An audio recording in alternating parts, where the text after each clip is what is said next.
If you think that persuasion is about talking slicker, fancier, or better, then you're gonna wanna pay attention to this. Because if you're finding yourself having to defend your value, defend your prices, or speaking to too many prospects who end up telling you, I just need to think about it, then this is for you. I'm about to share with you the 5-step persuasion stack that will help you move more people into action, more people into their desired outcomes, so you can help more people make more money and deal with a lot less frustration. My name is Yuri, Elkaim, the CEO and founder of Healthpreneur, and over the past 20 years, I've been building 7- and 8-figure businesses and helping thousands of other health practitioners and coaches build 6-, 7-, and 8-figure businesses as well, mostly in the coaching and service space. And part of this is being able to influence people to give you money in exchange for transforming their lives. So the first step is that we have to detach from the outcome.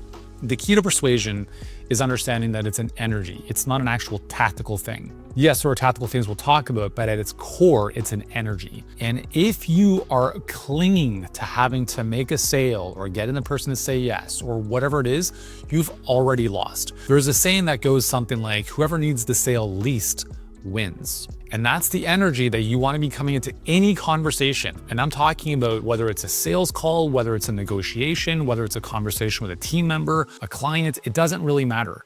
Any conversation where you are so fixated on getting an outcome is going to be a lot tougher for you to be persuasive. So how do we set this energy? Well, the way I like to think about it is like if you have a cup of coffee or water, it's a lot easier to be present and serve someone when your cup is full. And this goes for life. It's very hard to go through life with an empty cup because you're always in a place of scarcity and lack and needing. And this energy is very repelling. It's a desperate energy. If you're having a conversation with someone, one of the things you can do before the call is what I call a pre-call warm-up. So you take 2 to 3 minutes, close your eyes, and whatever you need to do to put yourself in this space is totally cool, but I'll just share what I've done. I close my eyes and I imagine my highest self showing up with their highest self. And we're both having a great conversation, smiles abroad, and it's going well. I'm coming from a place of let me be the highest version of myself to serve this person at the highest possible level. I'm gonna be present with them. I'm gonna do what I can to serve them. If all looks good, I'll show them how potentially working together could be the best solution.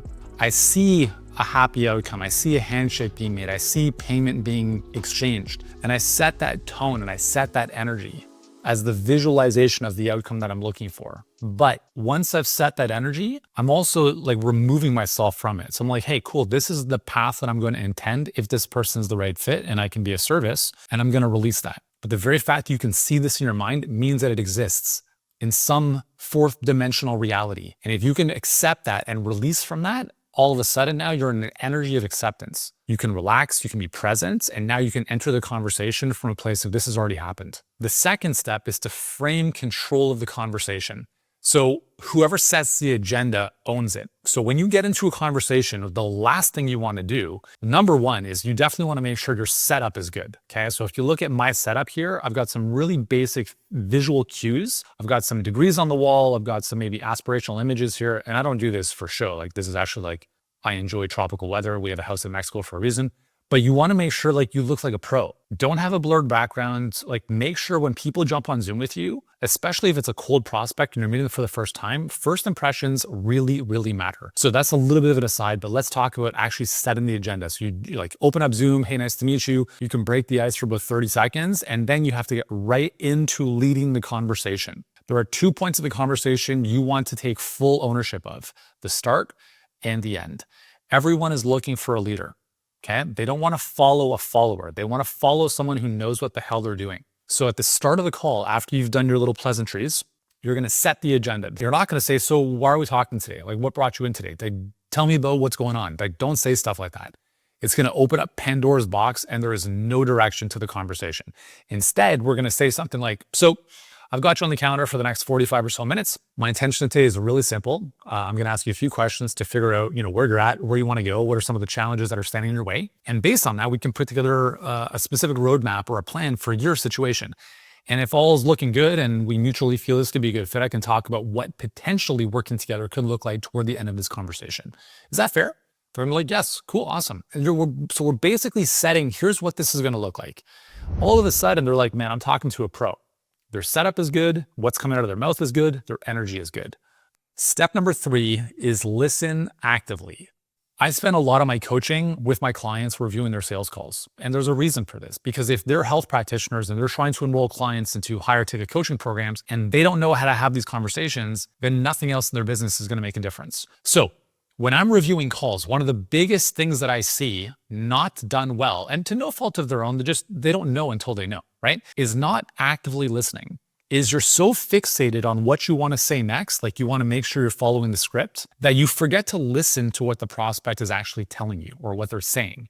Now, you have to practice your script. And yes, you need a script. You should always have an open book, quote unquote. If you want to be a pro, if you want to be persuasive, if you want to influence people to say yes and work with you, you have to know your script. You have to read it out loud in the shower, going for a walk, by yourself, with someone else, practice it over and over and over again. So when you're in a conversation, you don't have to look at it all the time. You can be present. So active listening means we set the agenda and then we can ask a very simple question as we start the conversation, which is, so let's just dive in.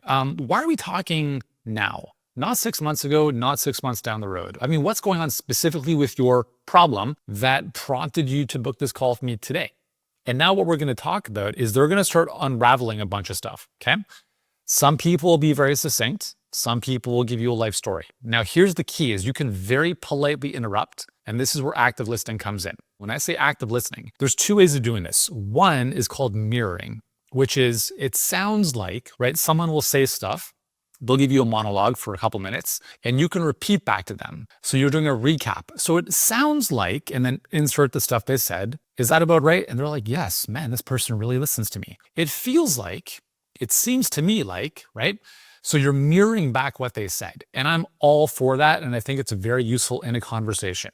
However, I see people use it way too much. After every single thing that comes out of the prospect's mouth, it sounds like, it feels like, it sounds, I'm like, dude, just, yeah, we get it. It's like maybe use it strategically throughout the conversation, but not every single time they say something.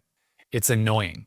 And they start to pick up on what you're doing. So instead, we have a balance of mirroring and what I call double clicking. So double clicking is someone's talking about, you know, they're giving you like everything. Like I've worked with this person and this didn't work out. And I've been on this thing forever and I've had this thing. Hold on. And then you're going to politely interrupt. I'm going to show you two ways of doing this.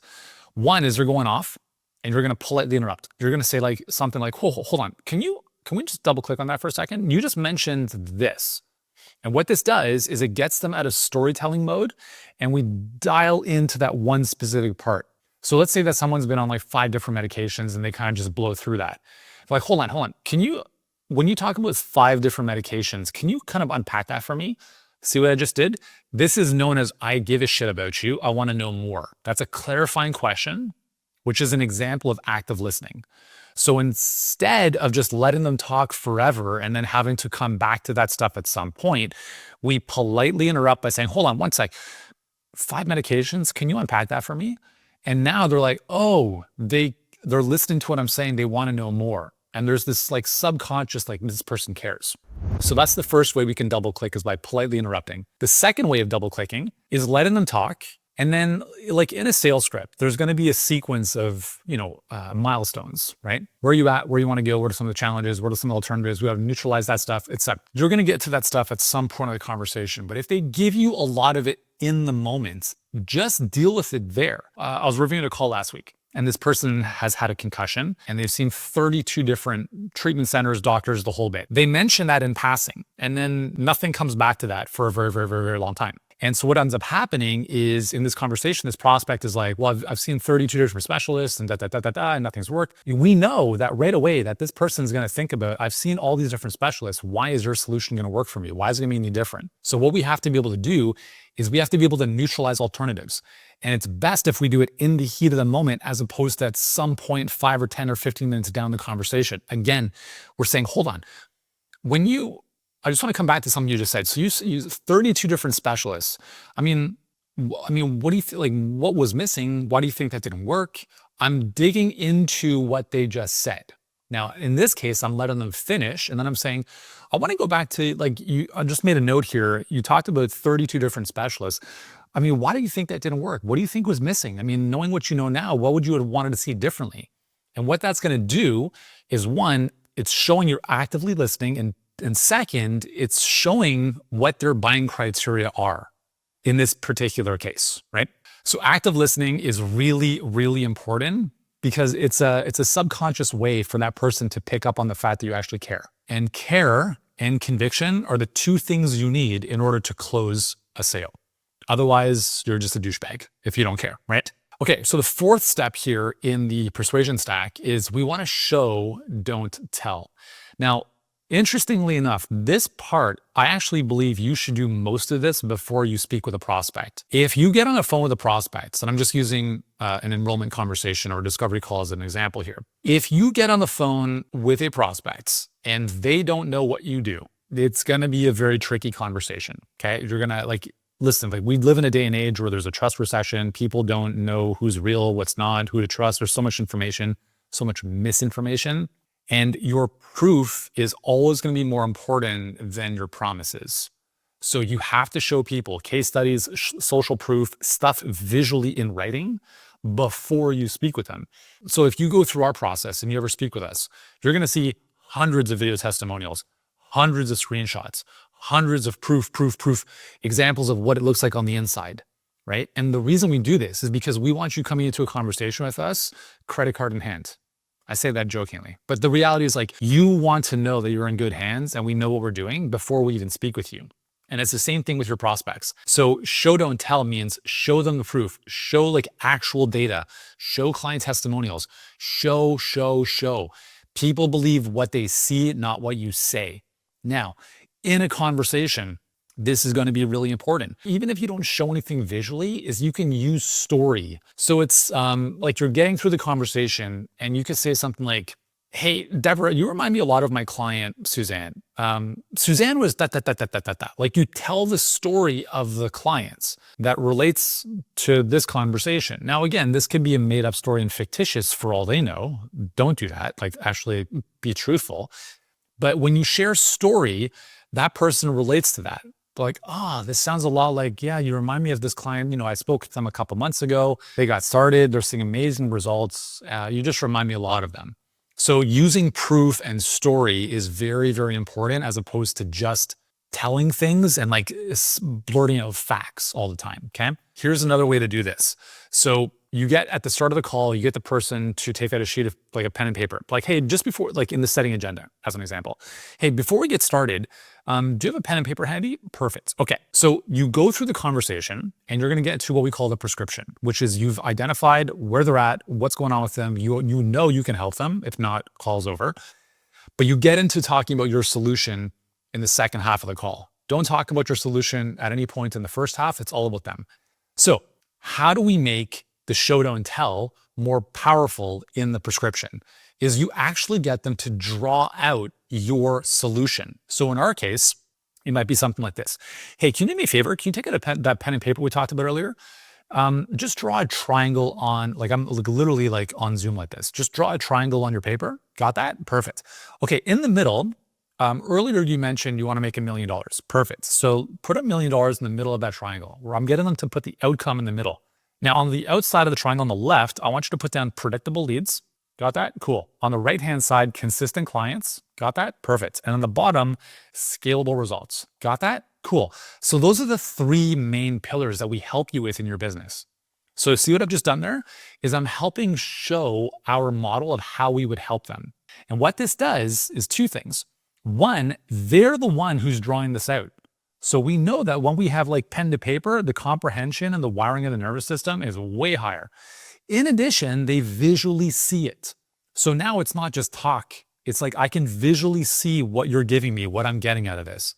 And that increases comprehension. And this is very important because the confused mind doesn't buy. So clarity is what people want. Clarity comes from not just information, but how the information is delivered. So this fourth step is really important because the show, don't tell comes from both the proof, but also how you talk about the prescription, which is your solution. And if they get it, it's going to be a lot easier for them to say yes, this makes sense. Let's take the next step.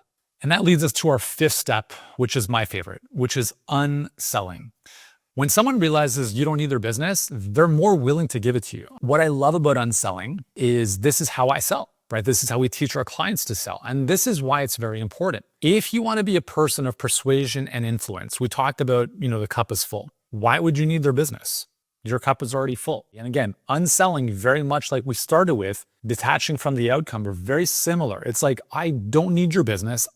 I'd be happy to help you. I mean, I know I can, but I don't need to, right? You need my solution. I don't need your business.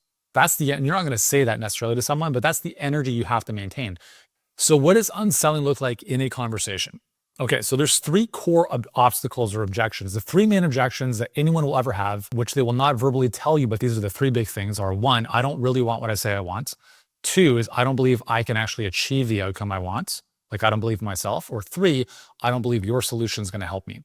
Those are the only 3 objections that exist. Everything else is underneath that. It's too expensive. I want to think about it, talk to my spouse, sit on it, sleep on it, check my finances, bullshit, bullshit, bullshit. Those are all smoke screens for those 3 things. So what Unselling does is it brings those to surface. So let's look at how we do this. I don't want what I say I want. Early in the conversation, you talk about, okay, talk to me about where you want to be in 6 to 12 months from now. They say this, I want to be here, Okay, cool. So what we're going to do here is going to drop a price anchor. Price anchor is like, cool, that's awesome. Now, just to put all my cards on the table, if we could help you get closer to that over the next 6 to 12 months, the investment's in the neighborhood of X. Does that feel like a smart move to you, or do you want to just keep doing what you're doing? What I do here is I price anchor because number 1, I don't want to waste time talking with someone who doesn't have money or doesn't see the value in investing in themselves. I'm not talking about our solution yet. I'm talking about how badly do you want this transformation. So the price anchor early on is a way to sniff out BS. So that is how we would use Unselling a little bit there. With respect to, I'm not really sure if I can get better. Okay, let's look at that. So I've done a lot of things in the past, nothing's really worked, etc. And I'll give you a great example from a client who actually recently shared this. So she was sharing this in our private client community, and she was showing an example of a prospect she had spoken to. Said, I spoke with a husband. He had done a number of different things in the past to lose weight. 4 different programs didn't work. His wife was very skeptical about the fact that how is this going to be any different? And so she was like, she felt like she was on her heels and not sure what to do here. And so she said, like, how do I handle this follow-up? And I said, okay, you have to unsell. And essentially I said, you're not here to explain anything. You're an expert who's doing this for years. This is someone who has repeatedly failed. So the question is, well, I don't know if this is going to work for you. I mean, I need you to tell me that you can succeed. I mean, why do you believe now this, whether we work together or not, why do you believe this moment in time is going to be different for you? Why do you believe you have what it takes to get the results you say you want so badly? So all of a sudden, the prospect now has to sell you on why they can do this. And what ends up happening is, in our client's case, that person, the husband and wife team, went from being super skeptical to now them being the ones explaining why they need to do this and why now is going to be different. They ended up paying in full and enrolling. 3rd objection, I don't believe your solution is going to work. Just before we get to price, we're going to do this little bridge. So based on everything we've talked about, do you feel that this is 100% what you need to achieve XYZ goal? And they're going to say, yeah. And you're going to say, I sense a bit of hesitation there. What's coming up for you? And they're going to bring up whatever the objection is.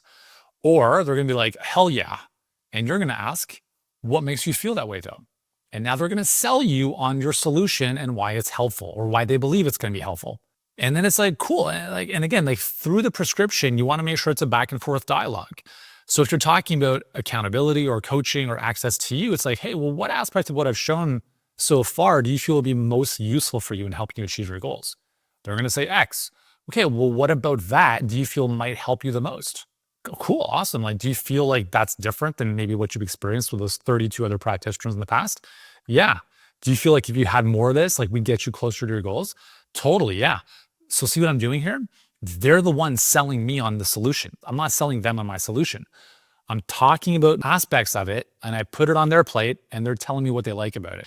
And that, my friend, is how you become a lot more persuasive. So this 5-step persuasion stack started energetically and it ended very tactically.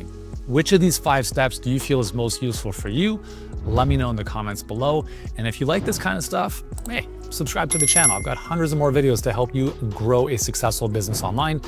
And if you want to see how we help thousands of our clients who are all health practitioners and coaches doing 5 to 10K per month as a minimum to scale to high 6 to 7 figure businesses, you may want to check out our $1 million coaching model, which is somewhere over here. And I'll walk you through exactly the roadmap, how it all works, and how it could potentially help you as well. See you there.